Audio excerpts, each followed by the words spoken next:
출애굽기 여호와가 이스라엘을 이집트에서 구원하시다. 재앙 가운데 절정은 초대태생의 죽음이다. 이런 출애굽결전 이스라엘 아기들을 몰살한 이집트에게 꼭 맞는 무서운 최종 심판이다. 이스라엘이 이집트를 떠날 때 하나님은 이스라엘이 늘 이 특별한 구원의 때를 기억하도록 두 가지 기념의식, 무기절과 유월절을 명하신다. 실제 출애굽기는 이 초대태생의 죽음이 있는 다음 12장 30절 51절에서 일어난다. 이집트는 완전히 항복하고 이스라엘 승자로서 이집트의 재물을 가지고 떠나도록 허용한다. 이스라엘 떠날 때 수많은 다양한 민족이 함께 나온 것을 보면 이 출애굽을 둘러싼 사건은 틀림없이 이집트 전역에 잘 알려졌을 것이다. 이 일은 하나님이 아브라함을 이 열방에 복이 되게 하겠다고 하신 약속이 성취된다. 출애굽기 10장 40절 51절에서 하나님은 타국인들이 할례를 받을 경우 6월절에 참석할 수 있다고 선포하시며 13장 1절에서 66절은 이 특별한 날 기념하는 법과 장차 태어날 이스라엘 초태생의 성불에 대한 설명한다. 그 다음 이스라엘 백성은 히브리어로 욥슈프, 갈대라고 부른 중요한 수역이 이른다. 성경 이야기를 보면 나중에 열왕기상 9장 20절은 솔로몬이 욥스프의 배를 떼었다고 말한다. 열왕기상 9장 20절의 이 언급은 오늘날 홍해로 알고 있는 바다를 가리키는 것이 분명하다. 따라 출애굽기 욥스프는 같은 바다일 것이다. 여하튼 홍해는 이스라엘 백성이 이집트에서 벗어난 것을 방해하는 강력한 장애물이지만 결국 이집트 군대 전체가 홍해에서 익사한다. 이스라엘이 구원에서 결정적 역할을 하는 것은 하나님의 임재다. 하나님의 임재는 이동하는 이스라엘과 함께하며 낮에는 구름 기도로 밤에는 불 기도로 나타나 보이면서 이스라엘을 인도할 뿐만 아니라 보호하기로 한다. 14장 30절은 출애굽기 1장과 14장을 다음과 같이 간결하게 표현한다.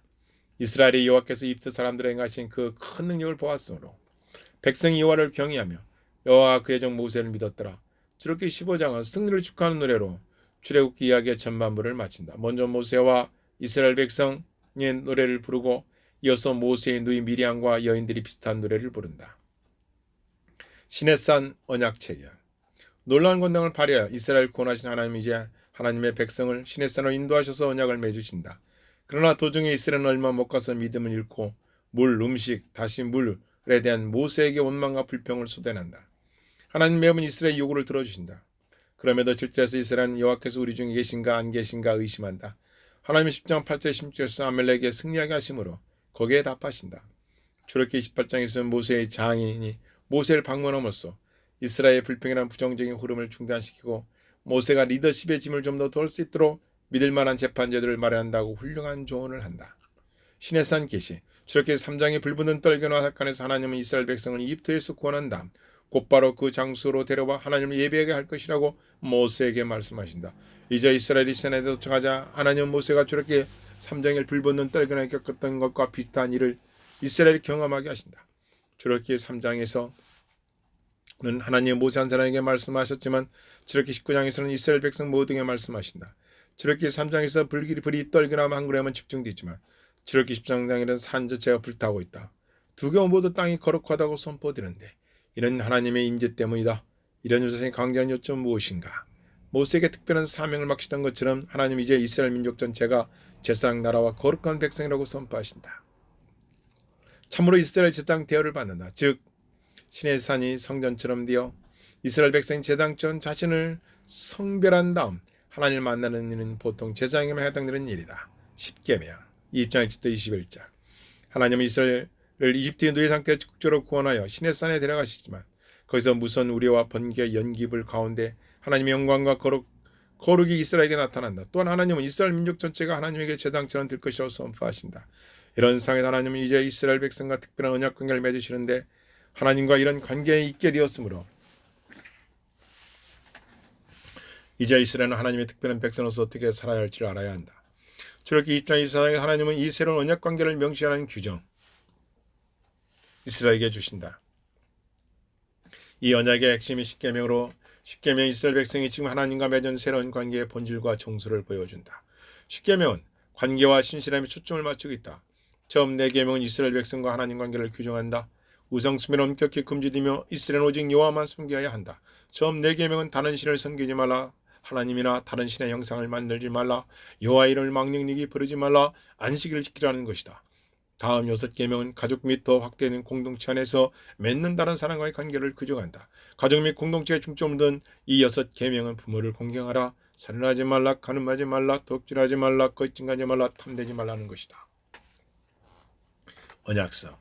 종종 언약서라 불리는 이 단락은 십계명에 나온 일반 원칙들 및 그 적용을 담고 있다. 거듭 유념을 할 점은 지금 하나님이 자기 백성이 하나님과 맺은 이 새로운 언약 관계에서 어떻게 살아야 마땅한지 설명하고 계신다는 것이다. 이 단락은 여러 가지 일부를 제시하는데 이는 하나님 삶의 모든 부분에 관심을 갖고 계시다는 걸 보여준다. 예를 들어 하나님은 자기 백성이 정직하고 공정하기를 바라신다.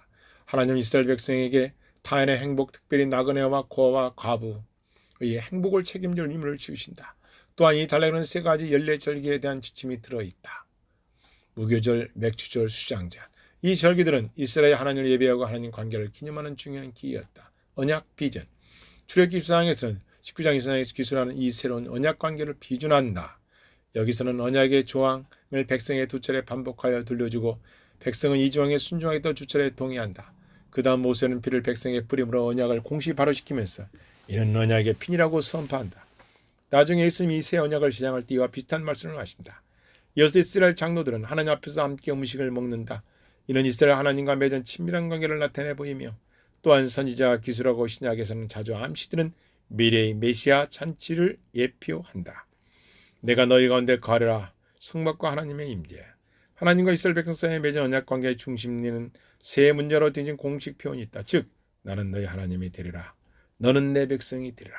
내가 너희 가운데 거하리다. 아멘이다.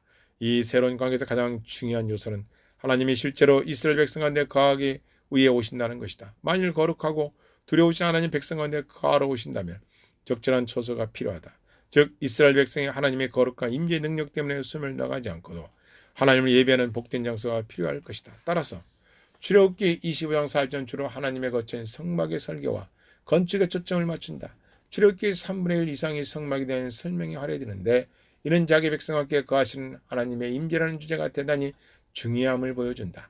출애굽기 25장 1절 언약궤와 전세병을 놓은 상, 등잔대 및 성막에 대해 설명한다. 또한 제장 절차 및 제장 의복, 제사와 분향에 사용하는 그에 대해 설명한다. 출애굽기 32장 34장은 성막을 어떻게 건축하고 운영할 것인가 설명하는 엄청난 본문의 흐름을 극정에서 찬담에게 중단시킨다. 시간상 출애굽기 32장은 24장 12절 18절에 곧바로 이어지는 이야기다. 하나님이 친히 손으로 쓰신 십계명을 받으러 모세가 시내산에 올라가 있는 동안 이스라엘 백성 조바심이 나서 금송아지 우상을 만들고는 이는 너희를 이집트에서 인도해낸 너희 신이라 선언한다. 이 특별한 순간에 이처럼 하나님을 욕보이고 모독하는 행위는 없었다. 크게 노하신 여호와는 모세에게 이스라엘 백성을 멸하겠다고 말씀하신다. 모세는 하나님이 이스라엘을 멸하지 않도록 중재한다. 그러나 진에 돌아와 실제로 금송아지를 보자 모세 역시 분노한다. 십계명 들판을 땅에 던져 깨뜨리고 금송아지를 부순 모세는 하나님에게 새로이 헌신하라고 백성에 명령하고는 그렇게 하지 않는 사람 3,000명을 처단한다. 출애굽기 34장은 다시 한번 하나님 임재에 초점을 맞춘다. 모세는 만일 하나님 임재를 상실하면 모든 것을 상실하게 된다는 걸 알고 이스라엘 백성과 함께 거하시기를 하나님께 간구한다. 하나님이 그 간구를 들어주셔서 출애굽기 34장에서는 새 돌판을 만들고 언약을 갱신한다. 성막 완성 35장 1절부터 40장 38절. 금송아지 사건은 충격적인 중단이 있는 다음 이야기는 다시 성막 건축 완성으로 돌아간다. 이제는 앞서 나온 사건의 불순종과 대조여 백성의 자발적인 순종이 강조된다. 출애굽기 23장 30장에 나오는 세부 설명 가운데 많은 내용이 반복된다. 출애굽기 후반부는 여호와의 영광이 임하여 성막에 가득 차는 출애굽기 40장 34, 38절의 절정이 다다른다. 이제는 하나님 임재가 하나님의 백성과 함께 하신다. 그러면 출애굽기는 우리 삶에 어떻게 적용할 것인가? 출애굽기에는 오늘 우리 삶에 적용할 수 있는 강력한 원리가 가득하다. 출애굽기 1장에서 하나님에게 순종하자 바로게 방해했던 용감한 산파의 모범은 옳은 일을 위해서는 결과를 개치 말고 계련히 맞서라는 도전을 우리에게 준다. 또한 우리는 감찰하신 하나님의 벼에서 역사하여 모세를 들어 쓰심으로 마침내 하나님의 백성의 놀라운 구원을 가져주신 데서 격려를 얻을 수 있다. 우리는 출애굽기 전반에 걸쳐 이스라엘 백성이 자주 드러냈던 하나님에 대한 불신과 변덕을 피하는 권면을 받는다. 출애굽기에서는 하나님에 대한 많은 것을 배울 수 있다. 설령 하나님의 백성이 늘 구원받을 만한 자격이 있는 것처럼 보이지 않을지라도 하나님은 자기 백성을 구원할 기뻐하는 분이시다. 따라서 나중에 신약에서 바울은 우리가 아직 죄인될 때 그리스도께서 우리를 위하여 죽으심으로 하나님께서 우리에 대한 자기의 사랑을 확증하셨느냐 로마서 5장 8절 말씀 선언한다. 또한 출애굽기 32장은 궁울이 말하신 하나님 성품 때문에 중재 기도가 매우 강력하고 효과적인 수단이 될 수 있음을 우리에게 예증한다. 마지막으로 출애굽기에 계신 하나님의 임재의 여러 모습은 오늘날 우리가 신자로서 살아갈 때 어떻게 해야 성령의 능력 안에서 하나님의 임재를 누리며 살아갈 수 있는지를 더 잘 이해하게 해준다. 임재의 능력은 언제나 거룩과 밀접한 연관이 있다. 따라서 성령을 통해 하나님의 능력과 임재를 맛볼 때 우리는 또한 거룩한 삶을 살도록 부름받았음을 깨닫게 된다. 출애굽기서 가장 우리가 좋아하는 구절. 하나님이 모세에게 이르시되 나는 스스로 있는 자이시니라. 또 이르시되 너는 이스라엘 자손에게 이같이 이르기를 스스로 있는 자가 나를 너희에게 보내셨다 하라. 출애굽기 3장 14절 말씀. 아멘.